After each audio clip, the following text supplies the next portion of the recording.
Hey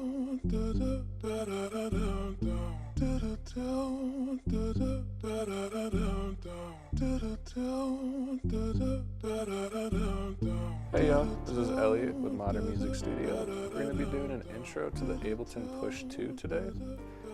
I love this thing. I use it all the time for just creating music, getting quick ideas down, and I even use it live all the time when I'm on tour and whatnot. So just a couple things about the Push before we kind of get into it. The idea behind it is to be able to use Ableton without having to look at your computer pretty much at all. You can create entire tracks from scratch without ever having to touch your computer, just using the Ableton Push 2. And I'll kind of get deeper into that in another tutorial a little later on. But for now, I just want to make sure you can kind of get it up and running and having fun with it right away. So let's hop into it. Cool, so let's just go into the basics on how the Ableton Push works. Starting at the top right, we're going to have our master volume, and on the left we're going to have our tempo. Notice that if you just touch the knob, it's going to tell you what that knob does on the LED screen. These 8 knobs here are kind of going to be multi-purpose. As you start creating tracks and using different instruments and devices, you'll be using these to kind of control each parameter of each device. Okay, so just below that, we're going to have our tap tempo. So if you have like a guitarist or a piano player, you can just tap that to get their tempo. Just to the right, we have our metronome. So if I click that and I come down to my play button, you'll notice I now have my metronome. So if we go down, we have this next layer here. We have a delete and an undo button. The delete button will pretty much, if you create something like a clip or just some kind of loop, and you don't like it, you can just hit delete and it'll just delete the last thing that you made. Kind of the same thing as the undo button, but say you deleted something you didn't mean to delete. If you click undo, it's just like your Command Z in Ableton itself. So moving on to this side, we have an add device and an add track. So if you have an empty track, such as this MIDI track here, if you click on it, select the track, you'll notice it's highlighted here. If you click Add Device, it's going to give you the option to kind of go through all of your Ableton files that you already have. So if you look here, we have collections, user files, sounds, drums, instruments, audio effects. If you come over to Ableton, you'll notice that's the exact same thing that's right here, like your far left most like high-level directory in Ableton. Using this knob that kind of corresponds with it, you can scroll through it and choose things. I'm just going to start with the drum kit for now, and you can go to the next knob. If you don't want the preview thing on, just click this button right here. This lets you be able to hear what you're looking at. But if you're kind of creating something live and like making a song on the fly live, you might not want that on. But for now, I'm just going to go through and choose like a random kit. Try this Castle kit. Sounds kind of cool. So I'm just going to start with that. So now if you come over here, you can hit this button that says load. And now you'll notice my track is now labeled Castle kit as opposed to a MIDI track. So now we have 16 pads for those drums. And you can kind of play them like that. A quick note on this far right side, there's this button that says accent. This is a pretty cool button, so if we lightly touch these pads to hitting them harder, that kind of shows you that these pads are velocity sensitive, meaning that like the harder you hit them, the louder the sound is going to come out. If you just want them to play at full volume the whole time, just hit this accent button. It'll start kind of glowing or blinking in a way, and now anything you play will play at full volume. So keep that in mind, worth knowing. From there, going on to our next button, say you've ran out of tracks. I don't have this empty MIDI track or this audio track. You can come to this Add Track button, and if you click it, it brings up the same stuff that you had before. The only difference is you get to choose like, do you want to do a MIDI track, return track, or an audio track? So we'll start with the MIDI track. Go choose something. I'm just going to do like a random instrument for now. and we'll do pad.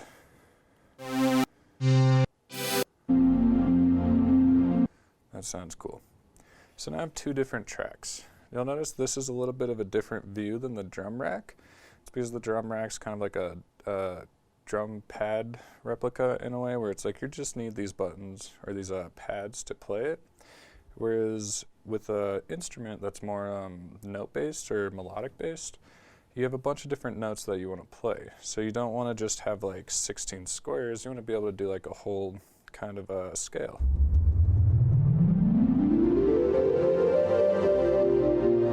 Whereas with drums, you're not really going to be making any scale stuff. All right, so I'll go back into this a little bit later.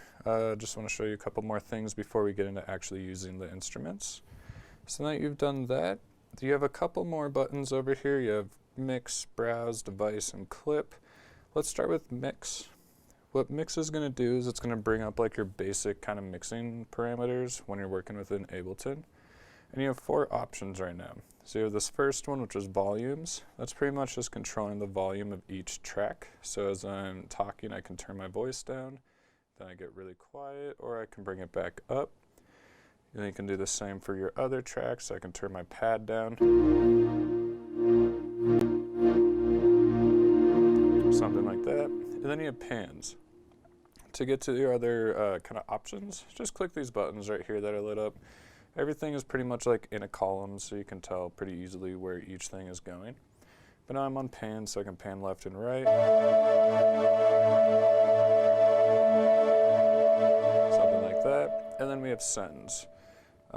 These are the sends that you already have in Ableton. I haven't done anything to them, so they're just like my standard, like A send is going to be my reverb, the B send will be my delay.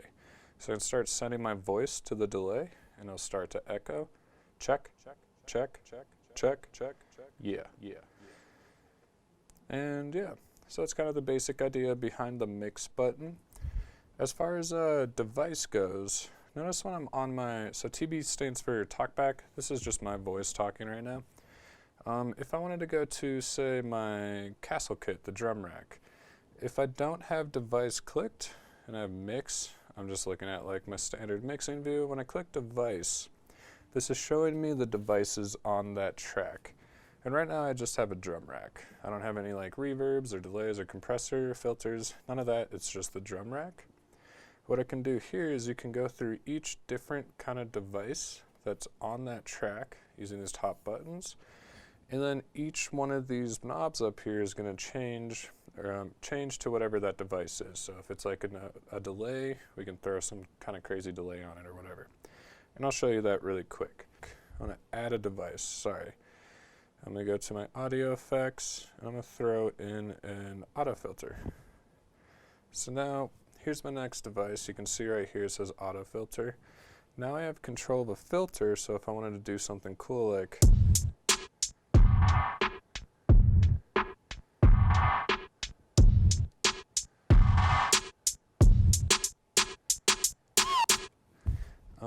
this kind of just gives you the ability to go through everything on that track itself. So that's kind of the basic idea of these things up here. You can click clip. Once you've recorded something or made kind of a MIDI clip or audio clip, click this, and this will give you more control over that clip itself, such as the length, the fade in, fade out, and loop kind of things. But we'll get into that later, probably in the next lesson. So now that we've done that, I think we should start off making something kind of cool sounding. So I'm going to start with my pad. I'm going to show you how to record something. Now, if we come down to this fixed length button here, this is one of my favorite features about the Ableton Push 2, as well as the first push, is if you click and hold the fixed length button, and you can see up here we have a thing that says recording length 2 bars. And under it we have all these different options for the length of the clip or loop that we're trying to record. And I'm just going to put it on 2 bars for now, just because I'm just going to do a 2-bar loop. And I let go. Now you'll notice right now the fixed length button is not like flashing or glowing. Just click it and make sure that it's flashing, because that means it's on. As you can tell up here, fixed length off, fixed length on. So what's going to happen is when I hit record, I'm going to get a little bit of a count in. I'm going to turn my metronome on. I get 1 bar count in, and it's going to start recording. At the end of those 2 bars that I've selected, it's going to stop recording and immediately start looping. But for now, I'm just going to hit play with my metronome and turn my cue volume down. To turn your click track volume down, just hold shift and go to your main volume up here. And that'll control the volume of your metronome. So let me come up with something really quick.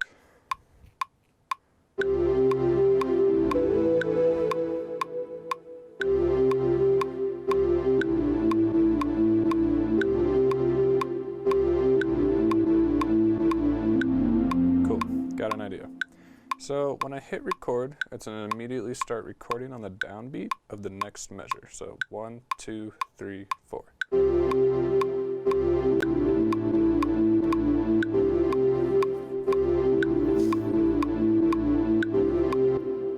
Now you'll notice I'm like pretty off time right there.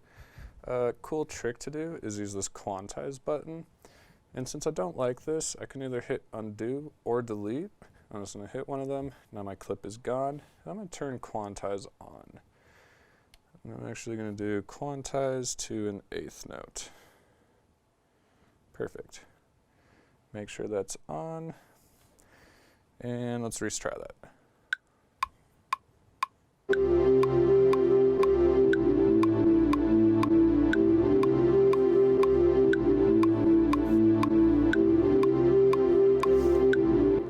So now we got, after I've recorded, I can click Quantize, and it's going to just kind of snap everything I just did to the closest bar of whatever you chose. So I did an 8th note, so it snaps the note to the closest 8th note.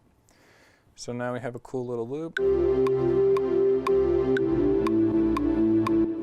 I'm going to go ahead and add a little filter to that, just because I think it would sound cool. We'll go to EQs and filters, auto filter, load it. Give it a second to load. Maybe I didn't. So there we go. So I gave it a second to load. So let's turn this down just a little bit.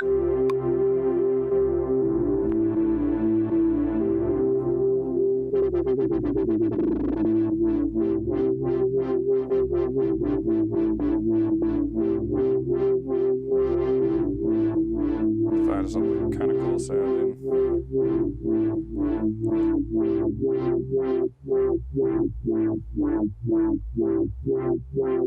I think that'll work for now. So now I've recorded this cool little loop thing. Quick note, if you come over here to session, right here, this view, which doesn't look like much at the moment, but as you create more clips it will, is pretty much replicating what we're looking at Ableton in terms of session view. So I have one clip right here right now. Right now it's triggered not to play anything, so if I hit play, nothing's going to happen. But if I click on this loop, it's just going to click or start playing it. And it will continue to loop it. And then I can turn it off by just hitting another button under it. But I want to keep that going for my beat. So now I'm going to click right here on my drum kit, come down to note view, and now I have my notes here. Let's turn that filter down just a touch.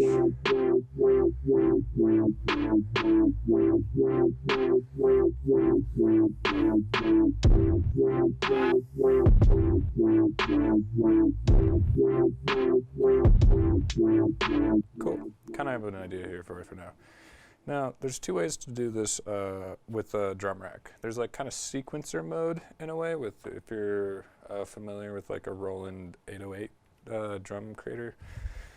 You have a sequencer, and basically what a sequencer does is you have like different notes within or different, what am I looking for? Rhythms, I guess, or different like splits of a measure. So you could have like quarter notes, 8th notes, 16th notes, whatever.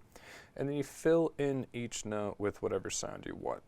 And to make that kind of make a little more sense, I'm going to show you right here. So we have our drum sounds here. We have our measure or like loop length here.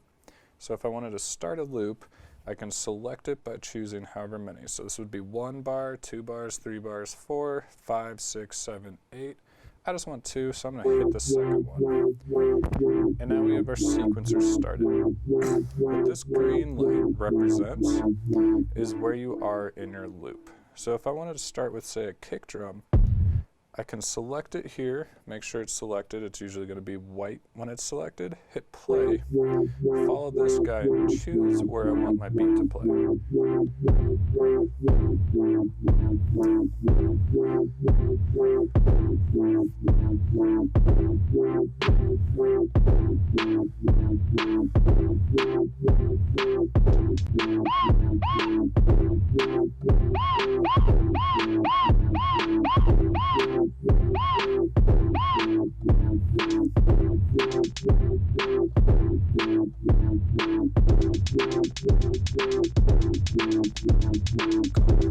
So now I have a cool little sounding drum loop.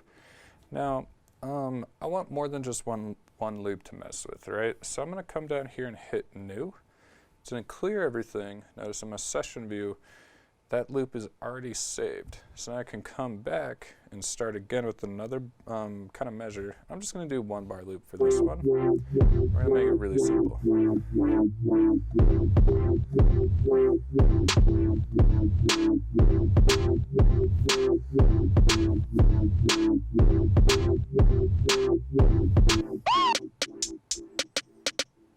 So there we go. Now I'm going to pop back over to session view and now turn both of those tracks off. So now I can start off with something kind of cool and just be like a... And using all the stuff I've already showed you, we can make a cool little transition.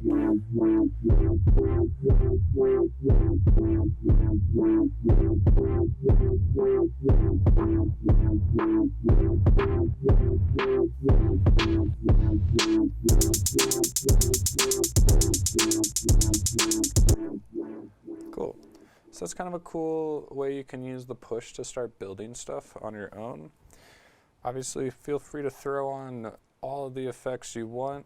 Notice I didn't have to look at my computer at all during this entire process. And I've already made a cool little 2-bar loop thing. And you can kind of go in between and create different stuff in any way. It works great when you're like looping a live instrument, say a guitar or a piano or like even a MIDI keyboard. But that's the kind of basic start to just starting to work with it. All these other buttons I'm going to go a little deeper into in our next lesson. But yeah, leave some comments below. Tell us what you think. And if you have any questions, hit us up. We're happy to answer it. Please like and subscribe, y'all.